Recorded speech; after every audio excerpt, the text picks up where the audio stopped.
Yeah, sure. Cool.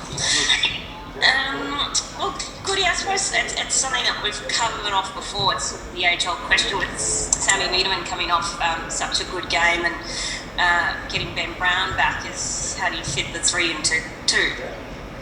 Yeah, look, it's a great question. Obviously, with our tools, we've got Gorney, Jacko, Tommy Weed, Brownie.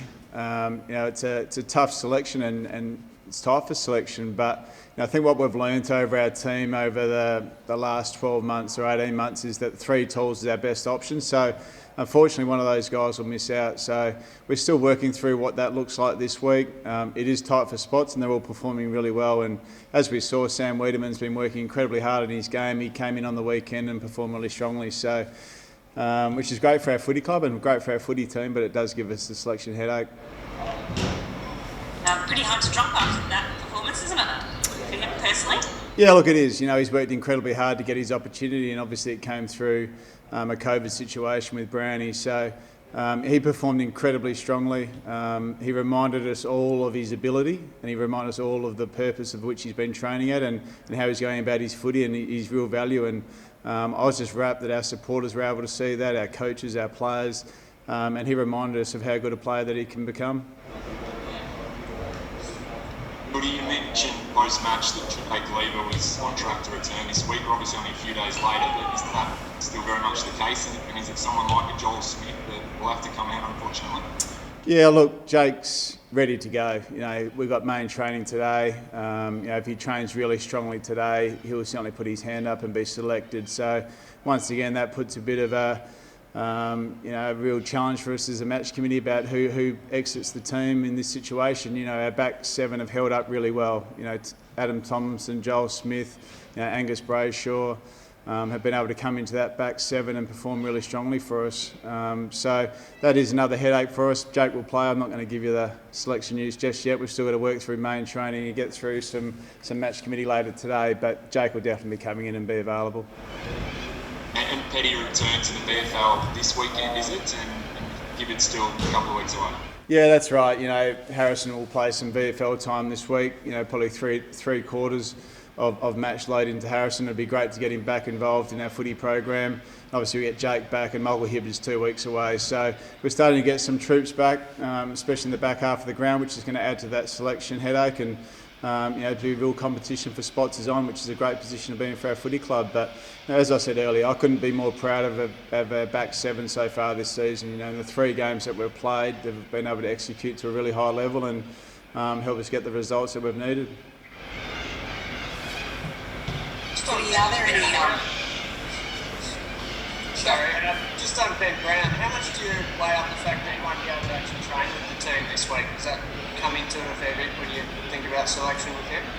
Yeah, it's something that we'll talk about later today as a match committee around the amount of load that we get into Ben. We'll be guided by a high performance team and the program that got in place for him this week.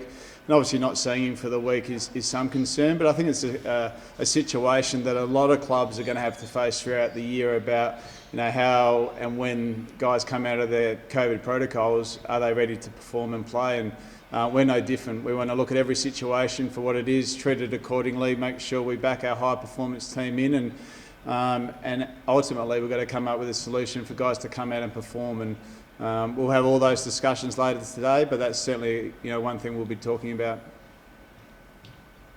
Goody, I just wondered, we've heard some commentary from Damien Hardwick about the COVID close contact rules and maybe it's time to sort of move out of those, considering that they're impeding certain players.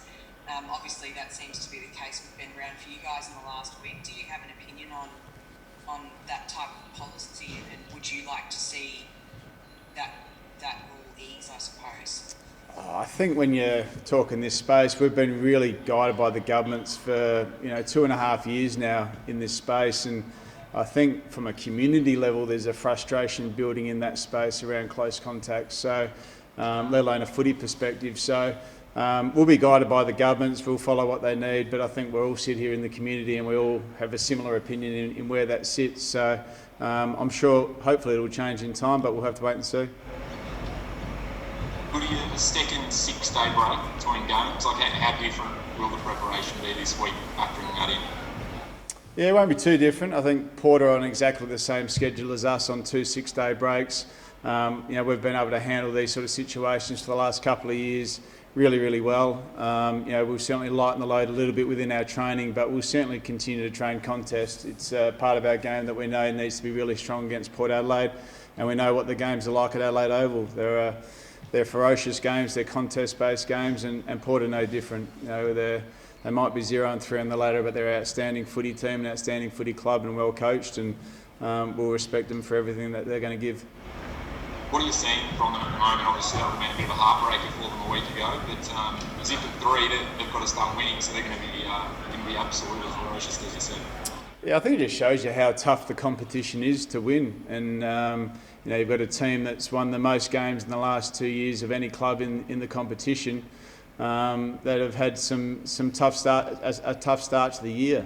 I thought their round 1 game against Brisbane was outstanding. They were leading by 20 points up at the Gabba, and got some injuries and ended up losing the game. But I think that shows you that we're not talking about big margins in the game of AFL footy, and they lost after the siren on the weekend. So their form's still pretty solid, and they're playing some pretty good contested footy. So we'll have to be at our best in that space. The challenge of going to Adelaide and winning against any footy club's tough, but Port Adelaide is certainly a big challenge ahead. Do you take much out of your good record at Adelaide Oval? I think it's maybe 5 of your last 6 have been wins, only one of those against Port though. Do you take much out of the record? Oh, look, our players enjoy playing at Adelaide Oval. It's a great place to play footy. There's an enormous atmosphere.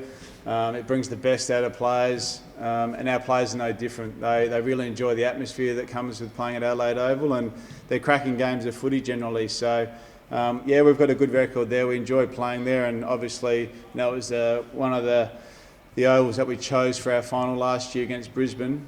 We did that for a reason, because we have got a good record there, and we want to play well there. On a slightly different tack, you've got your women's team in the grand final this week. What does that mean to you as a men's team and to the club in general? Yeah, look, it's brilliant. We're very close to the AFLW team, and you saw that on the weekend with our players and their attendance at the game and the support that they give. And we couldn't be prouder of the program that Mixed and Ears put together and the girls' performances. They've had a strong 3 or 4 years, and now they get their chance to bring home the cup. And we're right in behind them. We can't wait to see them perform. And I know one thing, they're a happy group and they're a committed group, and they're looking to play some really competitive footy. So I'm looking forward to seeing the game on Saturday. Do you have much to do with them at all this week in particular, or do you just let them go about their business as they have been all year? Yeah, I'll let them go about their business. Mixed and Ear and I have some conversations about certain elements of the game and what certain scenarios might look like. So I'm sure I'll tap into Mick and give him some support. But they've got a great program in place, and they're playing some really strong footy. So we'll let them go, and we'll get in behind and support them. Well, you just going back to what you were saying about Port Adelaide, the tight losses they've had, they're finding themselves in a zip and 3. You guys haven't been perfect so far, but I mean, to be 3 and zip, just how important is that going to be to see this season?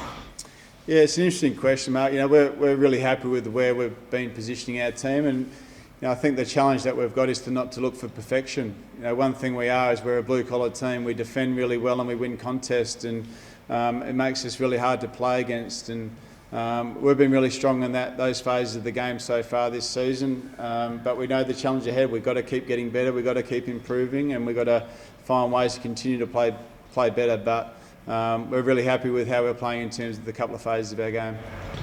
Last one, thanks, Ross. I just wondered, Goody, there's a bit of commentary after the game about Petrarca and whether he was 100% difficult when you set such lofty standards for yourself every game. Obviously, everyone holds you up to a higher bar, but we've seen him at training with a compression on his leg. Is everything all right with him at the moment? Yeah, look, Track's fine. He has that compression on it after every week. Even if he has his 35 and kicks a couple, he'll put his compression on. But he's fine. His knee's 100%. He'll train fully today. He does get a little bit of swelling in that knee in the last 3 or 4 years. So we just monitor that and make sure his training loans are accordingly. But his game was still really strong on the weekend. His role for the team and what he gave us around the contest and our ability to maximise, if he has got some attention towards him, helps the team. So he's in a good spot. He knows what he delivers and he's ready to go. Thanks, guys. Sorry, Goody, could I just quickly clarify, just with Ben Brown, what is the timing? Like, when does he rejoin the group? Thursday.